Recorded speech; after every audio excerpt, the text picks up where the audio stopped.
God often sends his loving whisper first. If we ignore the loving whisper, often we get the loving sledgehammer. And man, that's what happened to me. Welcome to Vulnerability Muscle, the inspiring podcast challenging norms and helping you redefine vulnerability as a strength. I'm your host, Reggie D. Each episode of Vulnerability Muscle dives into a variety of topics such as mental health, social issues, and mindset shifts. We explore the power of vulnerability in fostering meaningful connections, healing, building resilience, and promoting personal growth. Sometimes these conversations are uncomfortable, but good workouts often are. So join us and flex that vulnerability muscle. Welcome to this episode of the Vulnerability Muscle, the inspiring podcast helping you redefine vulnerability as a strength that connects us, that heals, that helps us grow. In this episode, we got my man, Will Acuff. Will, how you doing? Man, I am doing so well, Reggie. Thank you so much for having me, man. It's a blessing to have you. I'm going to read your bio real quick for the listeners. Will is the co-founder of Corner to Corner, a thriving nonprofit that put $37 million into the neighborhood economy in 2024 alone. With a master's from Reformed Theological Seminary and a deep belief in God's radical grace, he has spent 17 years transforming communities through opportunity and empowerment. Alongside his wife, Tiffany, he is passionate about turning equity and opportunity into lived realities for all. When he's not driving social change, he's a devoted husband and dad to Raylan and Penelope, finding joy in dirt bike riding, photography, surfing, and walks with their massive Great Pyrenees. I love that. Welcome, Will. How you doing, man? Man, I'm doing so good. Whenever you hear your own bio, you're like, am I living that today? What's today like? Yeah. Let me ask, well, what's today like? Yeah. Where are you today? Oh, man. Yeah, great question, Reggie. Today, I am a little tired. Mm-hmm. You mentioned my kids. Part of my journey has been my son has had challenges with sleep for about a decade. Yeah. And we're in one of those weeks, I feel like anytime we're like, hey, we're going to do a time change as a whole city, my son's like, nope, I didn't get that memo, And that happens 2 times every year, huh? So 2 times a year. Yeah. So I'm a little bit in the midst of that, but I am asking myself the question today, what does it look like to move in joy and creativity in the midst of exhaustion? So that's how I'm showing up, man. Wow, I love that. In the midst of exhaustion, we're going to get into some exhaustion, maybe some different type of exhaustion today, but let's start with an opening segment called What Comes to Mind. So just 3 fairly simple questions, and you just let me know what comes to mind. The first one, what comes to mind, Will, when you hear the word vulnerability? Honesty comes to mind. I love that. Immediately. Yeah, I love that. What is something you do in the midst of exhaustion or when your world is chaotic to center yourself if you're, maybe stressed out? Yeah, the first thing I do is to start my day with meditation, breath work, and journaling. Mm-hmm. I do that no matter what. Mm-hmm. So I did that this morning. It started earlier than I wanted it to. Today was a 4:00, kind of day. Yeah. I also try to shift things. So, for example, I've got a bunch of, phone call meetings later today. And instead of doing those in an office, that might have office energy, I will take those calls in a local forest. We live in Nashville, so I'll go down to Shelby Bottoms Park and I will do those phone calls from there. So I try to shift both how I'm doing things and also stay grounded in my daily practice. I love that. Shifting the scenery, like office energy is real, but there's something 100%. About being in nature that is so soothing. So I love that. Dude, those lights in an office, that's real. Yeah. Like you will feel vampire draining energy. You know what I mean? That's so true. All right. Last one. What is one of your favorite childhood memories? One of my favorite childhood memories is when I was really little. This is probably about 4 or 5 years old, we lived in Massachusetts, and we used to go to this place where the ocean came to the shoreline in Massachusetts in a place called the North Shore. And there were all these giant rocks, right? It was not like a beach where you could like get in and play. It wasn't like that. This is like cold kind of Atlantic Ocean vibes. And we would just run and jump and climb over all these big rocks. That in my childhood memory felt like each one was a cliff, and there was an ocean nearby. So it had an element of exploration and danger, but also some safety because my mom and dad were nearby.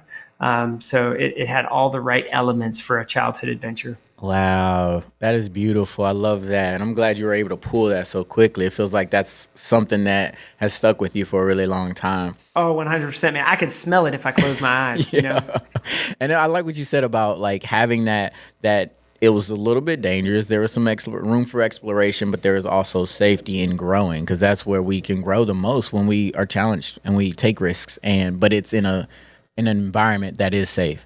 So that's good. Yeah, absolutely. Yeah. I'm curious. So you moved to Nashville eventually in that journey, and you started Corner to Corner. Tell me about Corner to Corner and what inspired you and Tiffany to start that nonprofit.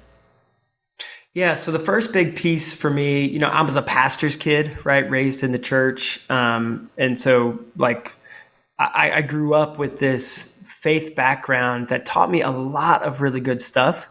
But I had a moment of awareness when I was out of college, where I came to realize that I did not have what I would call a theology of neighbor, right? Like I knew a lot of good, maybe God facts or something like that, right? But I did not know how to love my neighbor as I love myself, right? Like, what does that even mean? And I came to realize that I had this gap in my life when I got to go to Nairobi with an epidemiologist, an expert in the study of the AIDS pandemic. And we went over there to just learn what business leaders and faith leaders were doing in their own communities in the face of the AIDS pandemic. So we didn't go over there to save anyone or build something. You know what I mean? We went over there as learners. Yeah. Like, what are you guys doing? And that trip just undid me, right? Like I didn't know I had a worldview until my worldview blew up, right? And it happened on that trip. And it's super cliche to say like, hey, middle-class white boy has to realize that poverty is real by going to Africa, right? Yeah. Like there's a part of me that goes, oh man, that sucks that that's a part of my story. Yeah. But it's true. But it is. Yeah. It is. It's the real. And you own it. You own it beautifully. Yeah, well, I can't pretend, right? We talked about honesty. Vulnerability is honest. And so I came home from that trip and I was just like, what in the world? If this exists in the world, this level of pain and suffering, and this is what's happening for some of our neighbors, how am I going to say I follow this faith and not step into the pain of the world, right? But at the same time, at that point, I was in a touring rock and roll band, right? Playing everywhere from the Apollo in Harlem to the Dallas Hard Rock and everywhere in between. Never making any money, right? But having a lot of fun. But slowly but surely, that had become an ego-driven thing for me, right? I was building the Will Kingdom. And so this tension happened where it was like, oh man, I know that, I'd say God, right? The universe, whatever you want to say, is calling me to lead my life differently. And yet this band is stroking my ego in such a way that I'm having a hard time putting it down. Yeah. Right. And that anytime, I think everybody can relate to this. We know what we're supposed to do, but we keep not doing it. And it creates this internal dissonance, this tension, right? Almost like music that's being played that was beautiful and it's now discordant. Oh, yeah. Right? Yeah. And it's clanging. It's pulling. I had that going on. Yeah. Yeah, man. And, I think God sends his loving whisper first and then often sends his loving sledgehammer second. Slow. Let me hear that again. Yeah, that God often sends his loving whisper first, right? Let's go this way. Hey, this is who you are. This is what I made you for. And then if we ignore the loving whisper, often we get the loving sledgehammer, right? And man, that's what happened to me. Gee. What was that experience for you? Oh, dude. So basically, I come home from that trip. I know in my core self what I'm supposed to do. Not the details, but I know the path. Do you know what I mean? Yeah. And I ignore that. And it's like a teenager who, has a thumping in their car. They don't get it fixed. They just turn up the radio, right? Like that's what I did. And I get to this point where the loving sledgehammer comes in the form of a health crisis on my honeymoon with my wife. Wow. Right. It is never a good sign if your honeymoon ends in the ER and your mom having to fly down to help get you out. Wow. Right. And in the aftermath of that, everybody starting out in a new relationship is trying to build a future together. Right. Mm-hmm. It's hopes, it's aspirations, it's dreams. And all of the ones we thought we were going to build towards with the band and everything else, were just bulldozed, right? And the earth was salted. Like they say that about when you don't want anything to grow anymore, that you salt that earth. Yeah. You know what I mean? Yeah. What landed you in the ER? If you don't mind. Oh sharing. Man. Yeah. We'll go full vulnerability. And somewhere out there, this story exists on a podcast. But the short version of this is I had 4 out of 5, of some of the most stressful things that can happen to you in, kind of our context, all happen in a week. A kid in the youth group that I helped out with died in a car wreck. And her funeral was going to be the same day as my wedding. Right. I moved into a new place, right? So moving, very intense kind of scenario. Mm-hmm. I changed jobs. That happened that week. And then the fourth one was I got married. Yeah. The only one that didn't happen in that same week was having a kid. You know what I mean? If I'd had a kid that same week, that would have been kind of 5 for 5. Yeah. Like huge life transitions that have lots of grief attached to them, even if they're good things, like getting married. You're still losing a part of your identity as the single man that you were, and so there's grief. You're in transformation. Yeah. Wow. Yep. And so, not knowing anything about mental health, not knowing anything about a daily practice or self-awareness work. Right. I'm young. I'm 24. I stopped sleeping. Like I just got so keyed up. And on our honeymoon, I stopped sleeping for days in a row. Wow. Which eventually led to the ER and then led to the psych ward with a full, stress-induced break. Mm-hmm. And then a misdiagnosis. And then, 2 years of the aftermath of that and unwinding that. Right. So I can look back on it and go, oh man, that was incredibly painful. Yeah. And I can say, oh man, thank God for those scars. Yeah. Right. And for that healing. Yeah. And the life that brought me to. Right. And so, coming out of that experience, I mean, my wife and I got to the breaking point, right? Mm-hmm. We're this close to divorce. I'm self-medicating with alcohol, right? Like all the things you do when you're in extreme pain and you don't know how to solve it. Yeah. Right. Yeah. All that's happening. And we just experienced minor miracle after minor miracle, the friend that pours into you. Yes. That person who meets you when you so desperately need to be met. Right. It goes back to that neighbor, that loving thy neighbor. They were loving you back. 100%. And so in the aftermath of that, we knew that if we were going to follow this faith, that we had to learn how to walk it out differently. And so my wife, Tiffany, and I, we said, okay, we're going to move into, a historically low income neighborhood. Right. And try to learn what it looks like to love neighbor as self. Yeah. And so we moved in, this is about, at this point, 18 years ago. Did you have conflict with that, with moving into a low-income neighborhood as a a middle income or white man from a decent background financially? Like, did I have? Did it feel Are you like saying? you were adding to gentrification in a negative way? Oh, great question. So I don't transparently, I don't think I even knew what that was when we first did that, Yeah. right? When we first moved in. But I think within kind of year one, we got aware of that.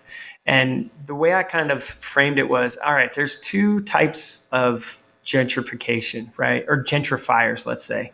There's capital G gentrifier and lowercase g gentrifier. I remember we talked about this before.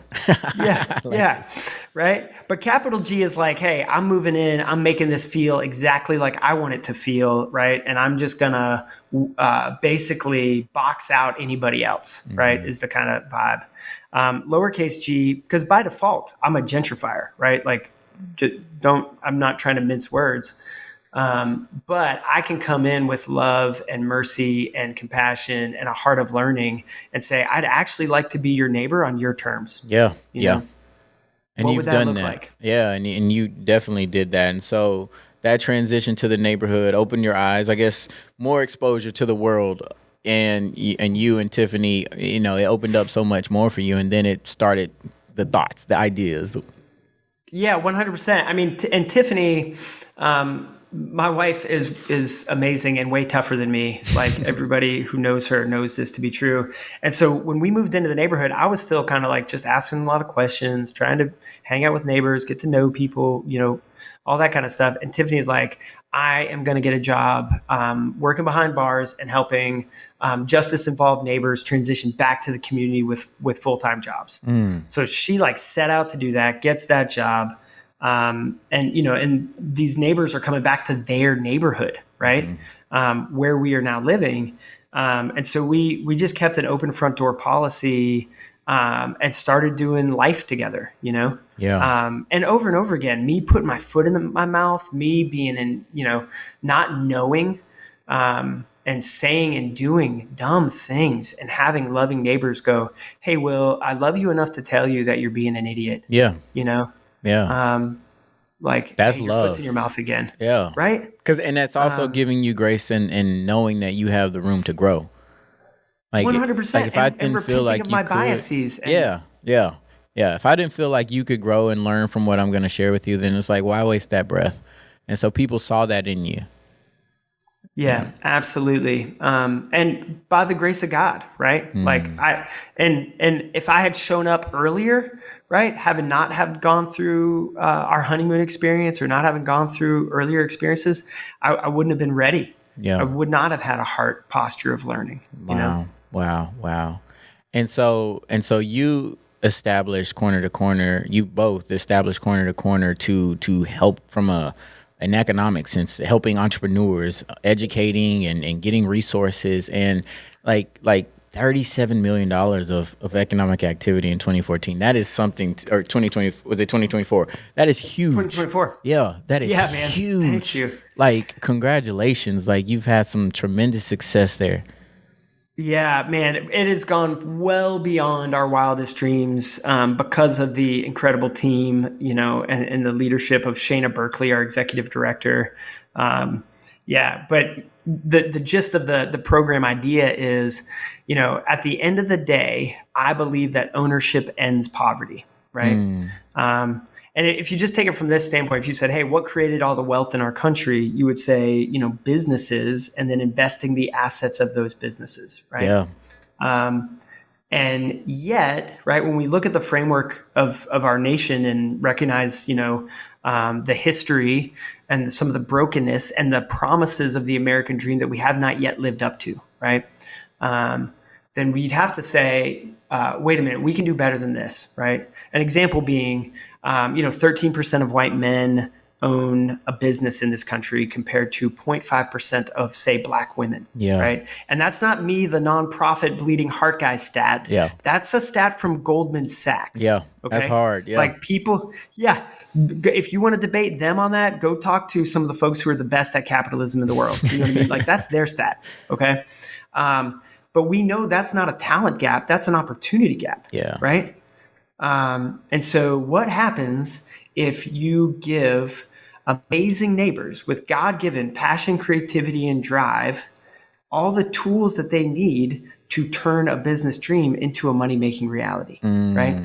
What happens if you supply the education and the mentorship and the capital, right? Yeah. Yeah. Amazing people build amazing things. That's what Absolutely. happens. Absolutely. Every time. Yes. Every time. Yes. Right? And so our whole model is bet on the neighbor. Yes. Right? Bet on the neighbor. I love it. And so, we've now seen 1,432 entrepreneurs come through this program. Let's go. And they're the ones who've produced that 37 million of economic impact. Yes. And the long-term goal is, can we launch 10,000 yes. in and around Nashville, right?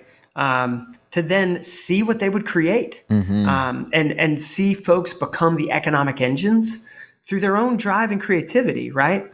They become the economic engines of their family and of their neighborhood and of the city. Gosh. That's my, I want to see that happen. Yeah. You're making and that ultimately, happen. Oh, go ahead. I said, you're making that happen. Man, we're sowing the seeds and the neighbors are doing it. Yeah. Do you know what I mean? Yeah. That's what's up. That's so cool.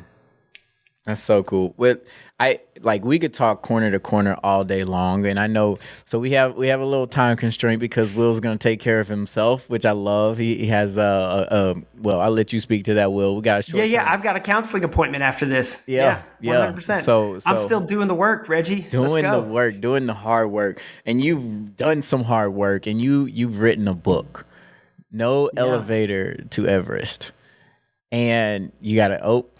Yes. Oh, there it is, right there. Yes. That is beautiful, and I wanna hear about this book, and it's your journey, right? It's your journey of some self-discovery of their spirituality in this book. There is a lot of overcoming adversity in this book. Tell us about the book and what inspired you to write it. Yeah, thank you, Reggie. So the book No Elevator to Everest started really because, most of my framing in life was I see a problem and I solve it, right? I think a lot of maybe driven or ambitious type A people, right, kind of view the world that way. But what that really means is I get really good at doing work out here and I never learn how to do work in here. Yeah. Right. And that's where I was. So corner to corner, stuff's going on, all that's good, awesome. And meanwhile, at home, our journey was affected by disability, right?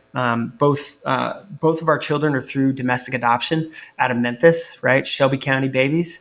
And I've got a son who's almost 13 and a daughter who's almost 9 now, and adopted at birth, right? And when my son was around 2.5, our first indication that we might be on kind of a different pathway was that he stopped sleeping. And I don't mean every parent knows those sleepless nights and those blurry moments, right? But this went from, a couple days to a couple weeks to months and then years. Sleep studies, surgeries to improve oxygen flow, all the things. And that started us on the journey of going, oh, wait a minute, our son has some unique challenges, right? And we are going to be a family who is transformed in beautiful ways, but also challenging ways, right, by disability. But the problem for me was I kept addressing everything with problem fix mindset, right? Including myself, right? I'm a problem to solve, not a person to know and enjoy. You know what I mean? And you are a problem to solve, not a person to know and enjoy. And that mindset, without realizing that's what I was doing, right? And so that created this friction where I'm trying to meet the needs of my son and I'm failing, right? Yeah. I can't fix him in the way that some part of me says that I should. Because inherently he doesn't need fixing. There are things that could help him sleep, but he's a human and he is lovable just as he is. 100%. Reggie, you nailed it. Right? Wow.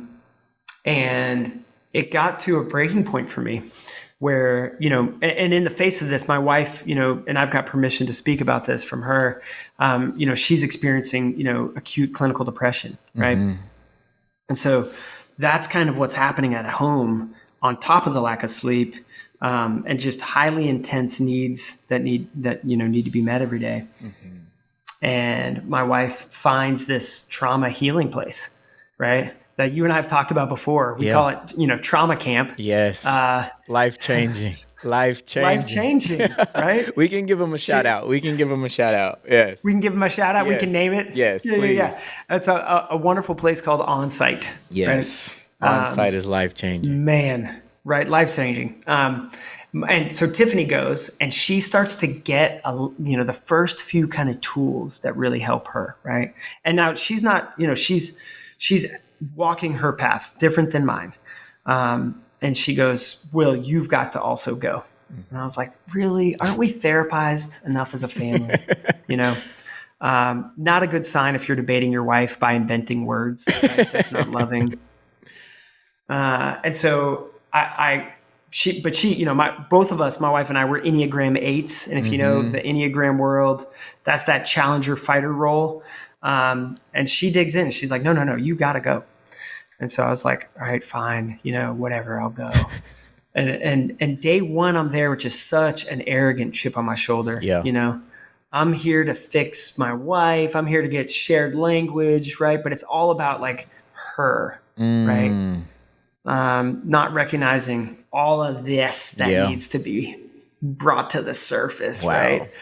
And by the end of day 2, man, I am cracked open, like just wide open. And, it's not a faith-based place, but I experienced a tremendous love of God, like in a mystical sense. Like, I don't mean some practical, like, almost like church servicey kind of way. I mean, like, no. The one who hung the stars in the sky showed up in my innermost being mystically, right? In love. And it began the shift in me towards self-compassion. Yes. Oh man, I'm not a problem to solve. I'm a person to know and enjoy. Yes. Oh. That's such a weight off your shoulders. Wow. No more fixing. You don't have to fix. No, right? And obviously, I love all the neuroplasticity stuff that's coming out and the research showing like, hey, when you work in this kind of channel for decades, right, it takes time to unwind that and start to work out a new patterns. But you can literally rewire your brain. Yeah, right? It's hard, but it's doable. 100%. Yeah. Like, and that has been the journey of the last 4 years, because I come home from that experience and I said, wait, I don't want to survive my life anymore. I want to thrive no matter the context. Yeah. Right. So then I turned my own life into a joy lab. And I just said, what is it going to look like to experiment my way into daily joy no matter my outside context? Yeah. And that was the question. Yeah. Yeah. Give us some, what does that joy lab look like? And what are some of the things that you did to build that joy? Yeah, well, the first thing was, I had to realize that I was in a lot of ways in a victim mindset, right? Like treating my son as a problem, right, means that I'm the victim, right? Like he's the problem I've got to solve and I'm the victim in this, blah, blah, blah, blah, right? It's terrible for your relationships. And because people feel how you approach them, right? So everybody around me is being affected by this. And so one of the first things that I did was to go, wait a minute, my son has challenges with sleep. But nowadays, at least 4 or 5 nights out of 7, he's waking up at 5.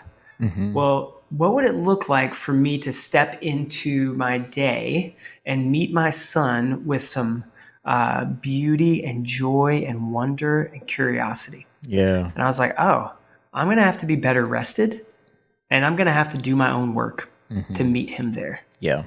And so I retooled, I started going to bed no later than 8 o'clock so that I could wake up at 4, right? And I couldn't leave my bedroom without waking him up. So I moved like a little single coffee maker next to the bed that I can hit, right, from the bed. And I got a little chair there so that I could set the practice setup, right?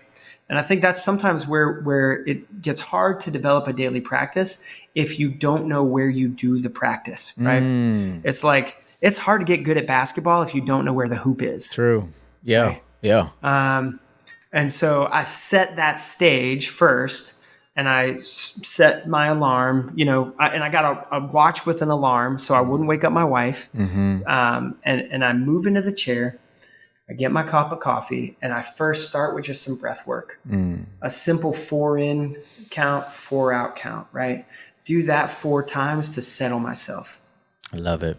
Yes. Right. And then I adopted a practice from Richard Schwartz, who's the psychologist who developed internal family systems, which is an awesome, amazing parts work. IFS. Parts Go look work, it up. man. Yes. Heal Such that a inner good child. modality. And I took that and I blended it with my faith, right? And so what that looks like is I get still, and because I realized that none of us wake up neutral, right? When's the last time you woke up and you're just like, right? No. Yeah. We wake up going, oh man, that conversation I had last night didn't land so well, right? Or, oh, that meeting I've got today is raising a lot of anxiety. Yeah. Right? Yeah. Like whatever it is, we wake up with this landscape. And so getting still and then getting curious, inwardly curious to go, what is the biggest thing I am feeling right now? And I go, oh, you know what? Today it's fear. Right? And that is like the shift into curiosity. And like if you've ever walked a trail in the forest, right? They have this little trail marker. It's a sign that says, hey, here's the trail inward. And often like there's a waterfall or a cool view inside, but you can only get to that aha moment if you stay on the trail. Yes. And for me, that's a trail of curiosity. Yes. Right? And so it's going, I'm afraid. I wonder what's making me feel so afraid. Oh, you know what? I'm afraid because of what's going on with my colleague right now, who I love and care about. And man, they might be about to take a different job. That makes me feel anxious. I really depend on them, man. And then what's the story I'm telling myself about that? I'm telling myself that if they leave, then I'll never find someone who can be as good as them in this role. Yeah. And then it's like I stay in curiosity and play and self-compassion. And I go, Will, have you met every human on the planet? Right. Oh, no, I haven't. That's not true. Yeah. And do you believe in the powers of other humans to be able to do that job? 100%, right? And where my faith comes in is like, I actually believe that the spirit. Is this your spirit-led awareness? Yes. Okay. Spirit-led self-awareness. The driving kind of theme of the book is like, if we were made by an incredible creative maker, right? And if that spirit is still alive in the world and at work, then when I go inward, I don't do this work alone, right? I do this work with the one who made me, right? And there's this Christian mystic who back in the day, he said, every human is a word spoken by God, right? And I love that idea. Yeah. I got a question. So, this is going to make you think. Yeah. What's the word spoken for you when you were created? Yeah. The word that I've been getting today, because this touches identity, right? The word that I've been getting a lot lately is unlock. That I am an unlocker of people. I love it. I believe that.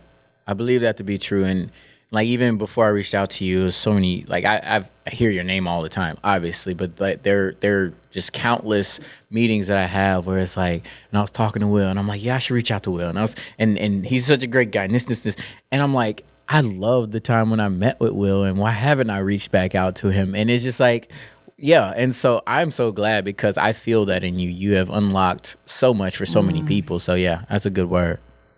Man, thank you. I'll throw the question back to you. How about you, Reggie? What word was spoken? So I think this is a word that when I think of God, and I don't follow Christian belief or any set religion, but when I think of the concept of God, It's something that has stuck with me for a really long time, and it's love. I have in my on-site, I remember this, in my on-site experience, I had this, I'm explaining my story. I'm going through it. It's very hard, and there's some physical stuff to do to unlock some of that trauma and pain, and I'm beating up on different people, like a representation of those people.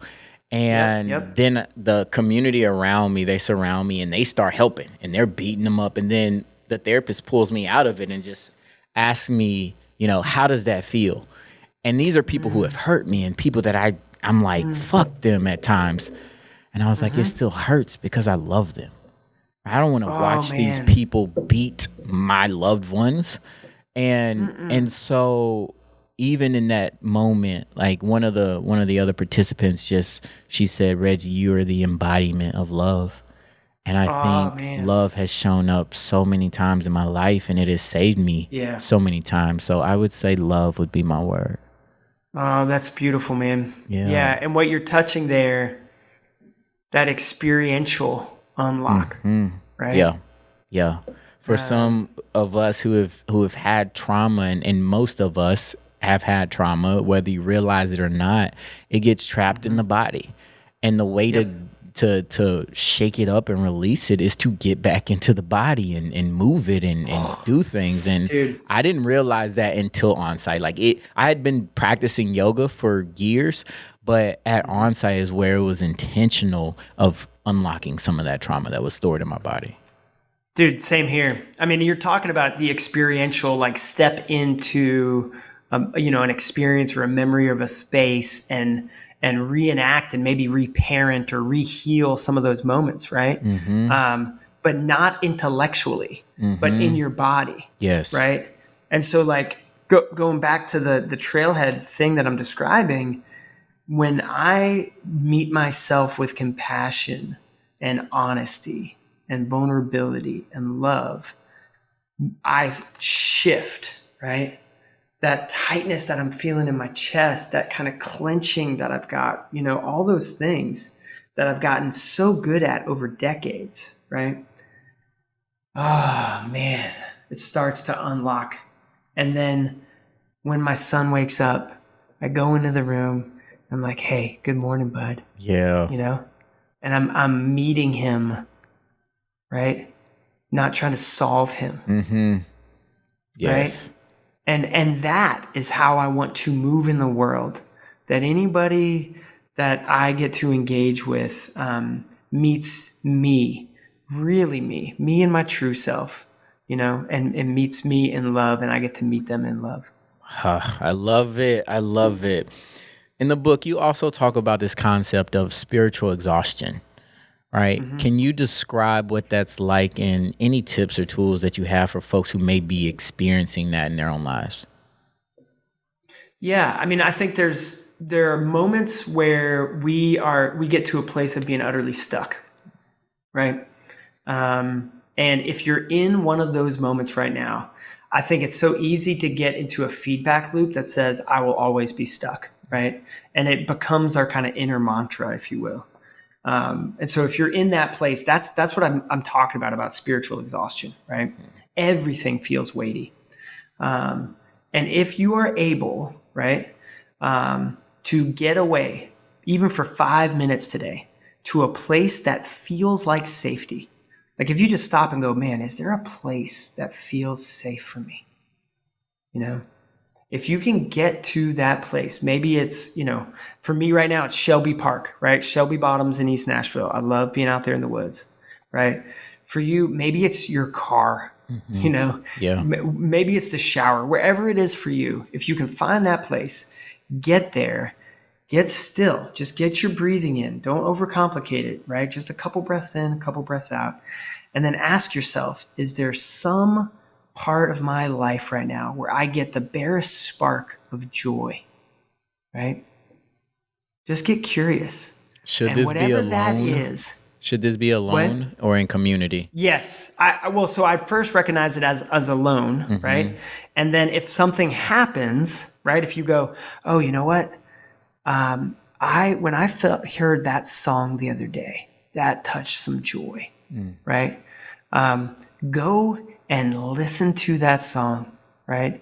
Whatever it is that sparks, but then share that with someone who loves you unconditionally, right?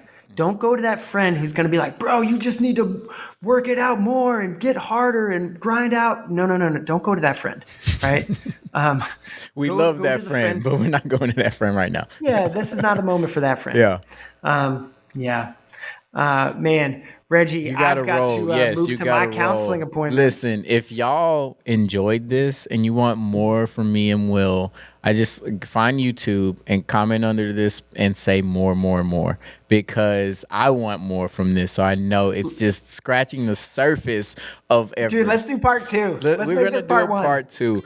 Will, with all the things that you could be doing, including counseling and all the places you could be, I appreciate you being here with me, embracing vulnerability. Oh man, Reggie, thank you for, you are a light for this city, man. And I'm so grateful. Thank you, man. I'm going to represent Nashville. Let's go. Love you, bro. All right, see you, bud. Thank you for joining us in another episode of Vulnerability Muscle. If you've enjoyed these conversations around vulnerability, please consider leaving a review. Your feedback not only motivates us to continue to do the work that we do, but it allows other people to witness the power of vulnerability. Share your thoughts on YouTube, Apple Podcasts, Spotify Podcasts, or wherever you're listening from. And don't forget to spread the word. You can follow us at Vulnerability Muscle on Instagram and me personally at Reggie D Ford across all platforms. Visit vulnerabilitymuscle.com for additional resources and support. And remember, embracing vulnerability is not a sign of weakness. It is the source of your greatest strength. Sometimes it's uncomfortable, but most workouts are. So keep flexing that vulnerability muscle.